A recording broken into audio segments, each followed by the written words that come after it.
Hola, bienvenidos a Esquina Literaria. Soy Yolanda Miranda y les estoy compartiendo la lectura de este libro de Animales a Dioses, breve historia de la humanidad, de Yuval Noah Harari. Estamos leyendo el capítulo número 18 que se llama Una revolución permanente y el día de hoy vamos a leer El desplome de la familia y de la comunidad. Antes de la revolución industrial, la vida cotidiana de la mayoría de los humanos seguía su curso en el marco de tres antiguas estructuras: la familia nuclear, la familia extendida y la comunidad local íntima. La mayoría de la gente trabajaba en el negocio familiar, la granja familiar o el taller familiar, por ejemplo, o trabajaba en los negocios familiares de sus vecinos. La familia era también el sistema de bienestar, el sistema de salud, el sistema educativo, la industria de la construcción, el gremio comercial, el fondo de pensiones, la compañía de seguros, la radio, la televisión, los periódicos, el banco e incluso la policía. Cuando una persona enfermaba, la familia cuidaba de ella. Cuando una persona envejecía, la familia la asistía y sus hijos eran su fondo de pensiones. Cuando una persona moría, la familia se hacía cargo de los huérfanos. Si una persona quería construir una cabaña, la familia echaba una mano. Si una persona quería abrir un negocio, la familia reunía el dinero necesario. Si una persona quería casarse, la familia elegía, o al menos daba el visto bueno, al cónyuge en potencia. Si surgía un conflicto con un vecino, la familia participaba en él. Pero si la enfermedad de una persona era demasiado grave para que la familia la gestionara, o un nuevo negocio implicaba una inversión demasiado grande, o la pelea con el vecino llegaba hasta la violencia, intervenía la comunidad local. La comunidad ofrecía ayuda sobre la base de tradiciones locales y una economía de favores que a menudo difería mucho de las leyes de la oferta y la demanda del libre mercado. En una comunidad medieval a la antigua usanza, cuando mi vecino tenía necesidad de ello, yo le ayudaba a construir su cabaña y a guardar sus ovejas, sin esperar a cambio ningún pago. Cuando era yo el que tenía una necesidad, mi vecino me devolvía el favor. Al mismo tiempo, el potentado local podía habernos reclutado a todos los aldeanos para construir su castillo sin que nos pagara un solo penique. A cambio, contábamos con que él nos defendería contra los bandidos y los bárbaros.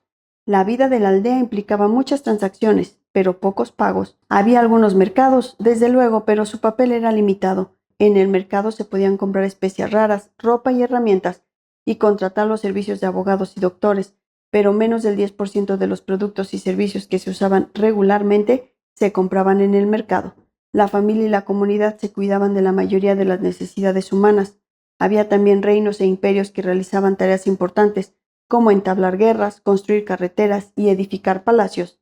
Para tales propósitos, los reyes establecían impuestos y ocasionalmente reclutaban soldados y trabajadores, pero con pocas excepciones, tendían a mantenerse apartados de los asuntos cotidianos de familias y comunidades.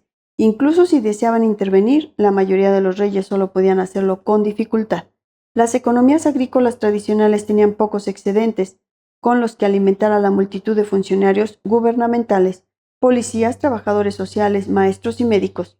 En consecuencia, la mayoría de los gobernantes no desarrollaron sistemas de protección social, sistemas de salud o sistemas de educación de masas. Dejaban estos asuntos en manos de las familias y comunidades, incluso en las raras ocasiones en las que los gobernantes intentaron intervenir de manera más intensa en la vida cotidiana del campesinado, como ocurrió por ejemplo en el Imperio Qin en China.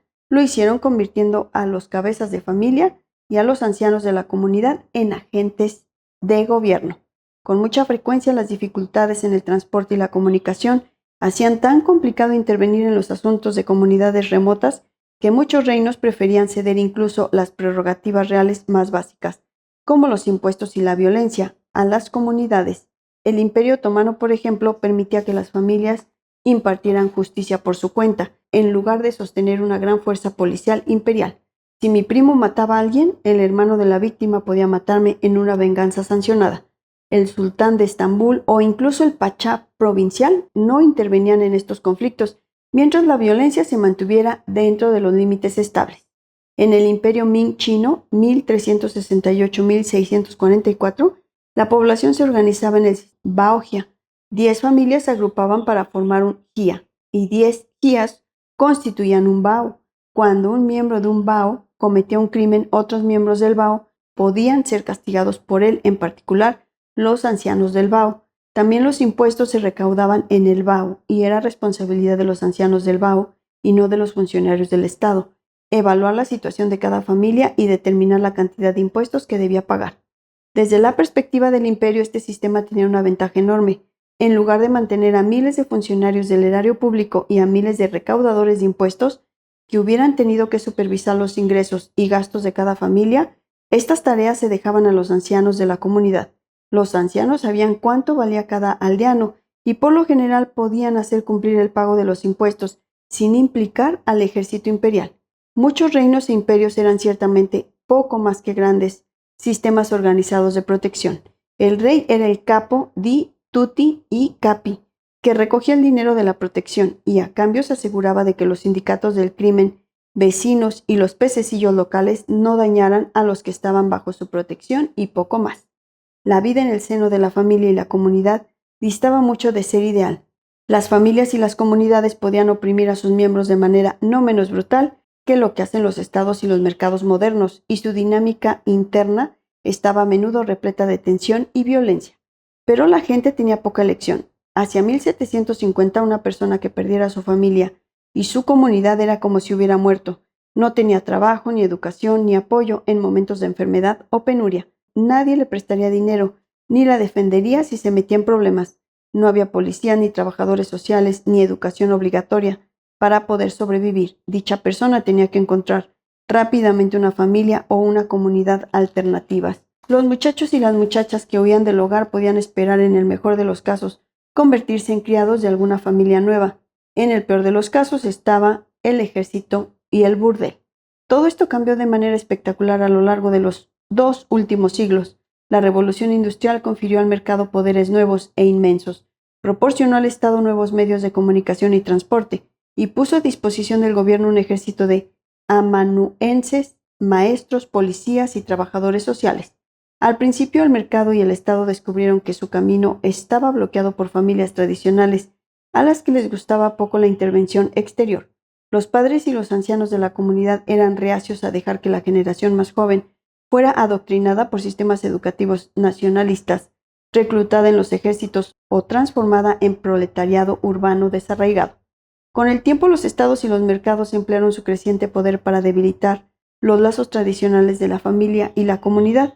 El Estado enviaba a sus policías para detener las venganzas familiares y sustituirlas por decisiones de los tribunales. El mercado enviaba a sus mercachifles para eliminar las tradiciones locales y sustituirlas por modas comerciales que cambiaban continuamente. Pero esto no bastaba. Con el fin de quebrar realmente el poder de la familia y la comunidad, necesitaban la ayuda de una quinta columna.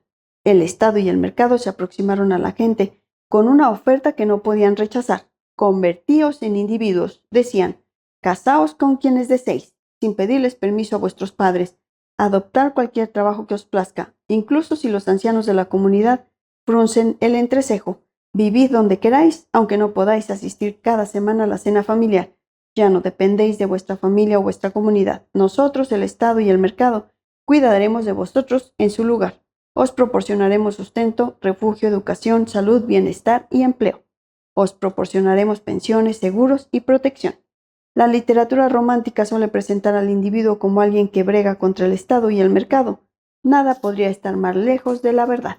El Estado y el mercado son la madre y el padre del individuo, y el individuo únicamente puede sobrevivir gracias a ellos. El mercado nos proporciona trabajo, seguros y una pensión. Si queremos estudiar una profesión, las escuelas del gobierno están ahí para enseñarnos. Si queremos abrir un negocio, el banco nos presta dinero. Si queremos construir una casa, una compañía constructora la edifica y el banco nos concede una hipoteca, en algunos casos subsidiada o asegurada por el Estado. Si estalla la violencia, la policía nos protege. Si enfermamos por algunos días, nuestro seguro de enfermedad se cuida de nosotros. Si quedamos postrados durante meses, aparece la seguridad social. Si necesitamos asistencia continuada, podemos ir al mercado y contratar a una enfermera que por lo general es alguna extranjera procedente del otro extremo del mundo que nos cuida con la devoción que ya no esperamos de nuestros propios hijos. Si disponemos de los medios, podemos pasar nuestros años dorados en una residencia para gente mayor. Las autoridades tributarias nos tratan como individuos y no esperan que paguemos los impuestos del vecino. Los tribunales, asimismo, nos ven como individuos y nunca nos castigan por los crímenes de nuestros primos. No solo los hombres adultos, sino las mujeres y los niños son reconocidos como individuos. A lo largo de la mayor parte de la historia, las mujeres han sido consideradas a menudo como propiedad de la familia o la comunidad. Los estados modernos, en cambio, consideran a las mujeres como individuos que gozan de derechos económicos y legales con independencia de su familia y comunidad. Pueden tener sus propias cuentas bancarias, decidir con quién se casan e incluso elegir divorciarse o vivir solas. Pero la liberación del individuo tiene un precio. Muchos de nosotros lamentamos ahora la pérdida de familias y comunidades fuertes y nos sentimos alienados y amenazados por el poder que el Estado y el mercado impersonales ejercen sobre nuestras vidas. Los estados y mercados compuestos de individuos alienados pueden intervenir en la vida de sus miembros mucho más fácilmente que los estados y mercados compuestos de familias y comunidades fuertes.